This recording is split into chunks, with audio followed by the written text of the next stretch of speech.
Hello, students. How are you? It is Sunday night at 11 o'clock. I'm coming at you from my basement.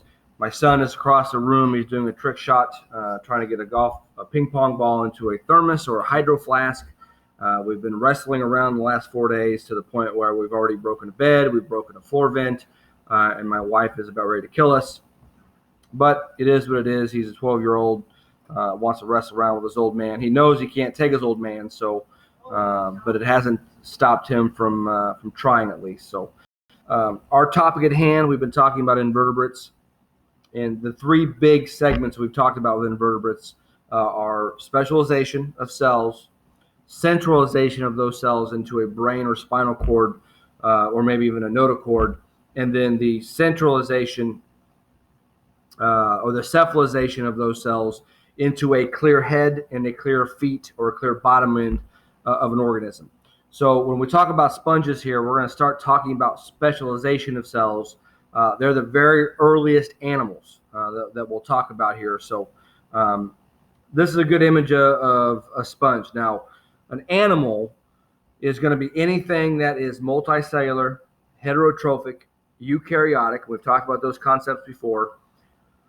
Mobile at some point in its lifespan. Now, this animal here, the sponge, it looks like a plant, it behaves like a plant, but there's a very small section of its life cycle at the larval stages where it is mobile, and that's what classifies it in being an animal.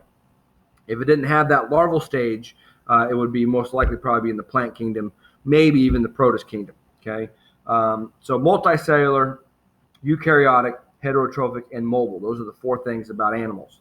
These guys here being the simplest animal, simplest body plan, simplest specialization. It doesn't have any centralization. It doesn't have any cephalization that goes along with it. So just some simple, just a simple body plan. So that's kind of what we're talking about here. As far as taxonomy, we know it's in domain eukaryotes, made of eukaryotic cells. It's in kingdom Animalia. It's in phylum Porifera. Okay, basically meaning pores or animals that have pores in them. There's only one type of animal that is in phylum Porifera, and that is the many different species of sponges. So what puts them in here? Some of the basic characteristics of sponges. Simplest of all animals. We're going to see an outer layer of cells called the epidermis. We're going to see an inner layer of cells called the choanocytes that have a buddy cell called the amoebocyte. A little layer of what's called mesenchyme in the center, and that's it. Okay, layer on the outside, layer on the inside. Some specialization, and we'll talk about that here in a second. Again, that's one of the general themes here of animals. Most of these guys are going to be very bright colored marine saltwater sponges. And at the end of this presentation, we'll go through lots of pictures to show you some of those colors. But you will find some freshwater sponges very drab, very dull in color, just not that vibrant life that a saltwater sponge or the Great Barrier Reef or the Galapagos Islands is going to have with your sponges. Other characteristics, okay, these guys are filter feeders. You're going to see in the design of the animal, the reason why we call them sponges is because they're covered in pores. Those pores are designed to bring water in. The cells on the inside of the sponge filter all the water for food and for oxygen. And then what's left, the water exits out the top of the sponge through what's called the osculum. And that's it. Okay, you just have some water that comes in, it gets filtered, it leaves, and that's really the lifespan of a sponge here. And we'll see lots of pictures of the osculum. All right, so just a basic body plan here. You got a beautifully colored marine sponge here. I'm not quite sure what sponge that is, but general body plan here of a sponge. It is attached to some sort of substrate or some sort of rock. That's why we call it sessile. But all these microscopic holes bring water in, okay, in through all the pores. It goes out through the osculum. And you see another picture of the osculum right there. And that's really all it is, okay?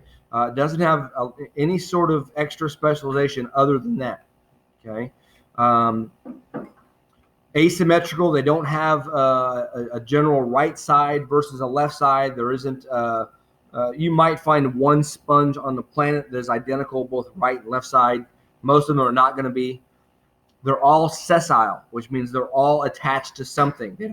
They don't free float on their own. They do have a larval stage that is free swimming. This is what puts them in the animal kingdom. If it did not have this larval stage and the entire lifespan made it sessile where it could move, again, you're probably looking at an organism that's either in the plant kingdom or the Protus kingdom, probably most likely the Protus kingdom.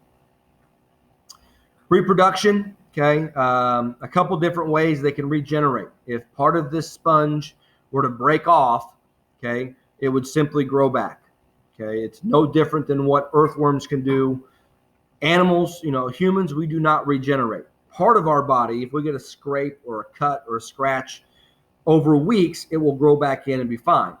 We cannot regenerate full limbs. We can't cut an arm off and regenerate it. We can't cut a leg off and regenerate it. But there are certain parts of our body that can fix themselves.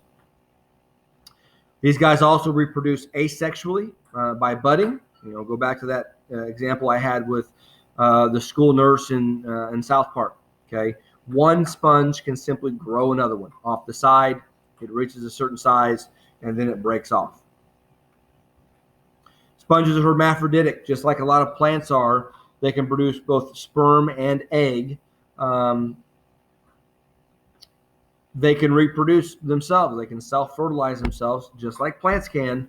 Again, we're talking about some of those organisms that are right there on the border between plants, Protus, and animals.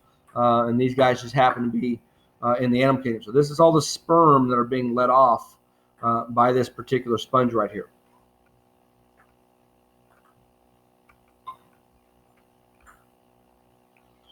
Okay, as far as body plan structure, it's very simple, okay? A sponge has an outer layer called the epidermis. It has an inner layer of cells called the endodermis. And the rest of the sponge is going to be a hollow tube, okay? Remember, they're filter feeders. So the water comes in, it goes through these pores, it gets filtered, and then leaves through the osculum out the top, okay? There's nothing particular that separates these guys from being very specialized at all. In between the layer of epidermis and endodermis is a layer of material called the mesenchyme. All right. We won't spend a lot of time talking about that. Again, specialization. There are two types of cells that a sponge has. And this is the kind of the beginnings of specialization. The first one's called a choanocyte. Okay. Kind of a bell-shaped structure. But the important part is on top of that choanocyte is a structure called the flagellum. All right. These flagella wave back and forth and create the water current that sucks the water in and shoots it out the top. Okay. So the choanocytes are found in the inside body cavity, covered with flagella, and their job is to filter the water as it comes through. Now, attached to the choanocytes are these little buddy cells called amoebocytes. Okay. Their job is to, whatever gets filtered by the choanocytes, their job is to collect all that debris, whether it's plankton or minerals and nutrients, and digest it. Okay. As they digest it, they're going to create energy and then pass that energy on to the rest of the plant. All right. So you've got choanocytes that do all the work as far as filtering food, and then the amoebocytes kind of collect it all and digest it. So they work together. Again, pretty good picture here of the body plan.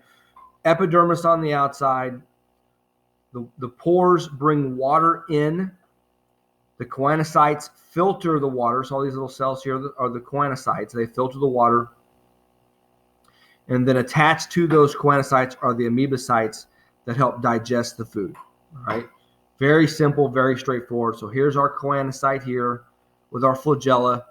It waves back and forth. It filters the food.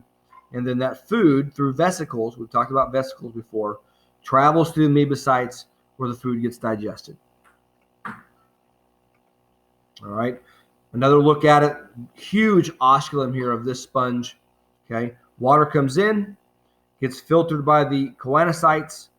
The amoebocytes take the filtered food and digest it, and then the energy gets passed along to the rest of the plant. Very, very simple, but this is the beginning of specialization. Choanocytes and amoebocytes, very simple cells, but we're specializing now. This is the very first animal that does that. Well, if you're living in a marine environment and you're covered, surrounded by fish and shark and all kinds of other type of creatures, you got to be able to protect yourself. Inside the mesenchyme of our sponge, we've got little tiny spikes called spicules. These little guys right here, and they don't stick out the side of it, so you'll never know they're there unless you step on one, or if you're a fish and you bite into one of these guys, you're going to get a mouthful of these spikes.